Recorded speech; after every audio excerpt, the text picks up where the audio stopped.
ప్రియమైన మా పరలోక తండ్రి యేసుక్రీస్తు ప్రభు పరిశుద్ధ నామమును బట్టి మీ సన్నిధికి వస్తున్నాం దేవా.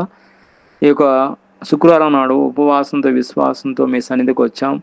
ఎక్కడైతే ఇద్దరు ముగ్గురు మీ నామంలో కూడి ప్రార్థన చేస్తారో అక్కడ మీరు ఉంటానా దేవా. ఈ సమయంలో ప్రత్యేకంగా విశ్వాసంతో మీ సన్నిధికి వచ్చానైనా ఎవరైతే ఏకీభవిస్తున్నారో వాళ్ళని జ్ఞాపకం చేసుకోండి, దర్శించండి. ఈ దినమంతా కూడా ప్రభా మీ కృపారేఖల కృపణలో భద్రపరచండి. ప్రతి అక్కర ప్రతి అవసరం తీర్చండి. కోడి తన పిల్లల్ని ఏ విధంగా కాపాడదో అదేవిధంగా మీ కృపారేఖల కృపణలో భద్రపరచండి. పగలు మేఘస్థానంగాను రాత్రి అగ్నిస్థానం నడిపించండి ఆయన. అయ్యా ప్రత్యేకంగా ఎవరైతే ఈరోజు ప్రత్యేకంగా అనారోగ్యంతో ఉన్నారో వాళ్ళకు స్వస్థత విడుదల పరిపూర్ణమైన ఆరోగ్యం తెచ్చండి. ఎవరైతే కోర్టు కేసులతో బాధపడుతున్నారో కోర్టు కేసుల నుంచి విడిపించండి.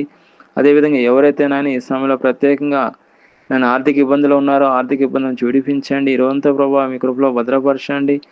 కోడి తన పిల్లల్ని ఏ విధంగా కాపాడదు అదేవిధంగా మీ కృపరాకల్చండి. కృపణలో భద్రపరచమని ప్రత్యేకమైన కృపతో నింపమని ఎవరైతే బర్త్డేస్ జరుపుకుంటున్నారో వాళ్ళని దీవించమని ఈ సంవత్సరం అంతా కూడా ఆశీర్వాదకరంగా చేయమని అదేవిధంగా ఎవరైతే పెళ్లిదినం జరుపుకుంటున్నారో వాళ్ళని కూడా ఈ సంవత్సరం అంతా కూడా ఆశీర్వాదకరంగా చేయమని ప్రభువైన యేసుక్రీస్తు నామములో ప్రార్థన చేస్తున్నాం తండ్రి. ఆమేన్.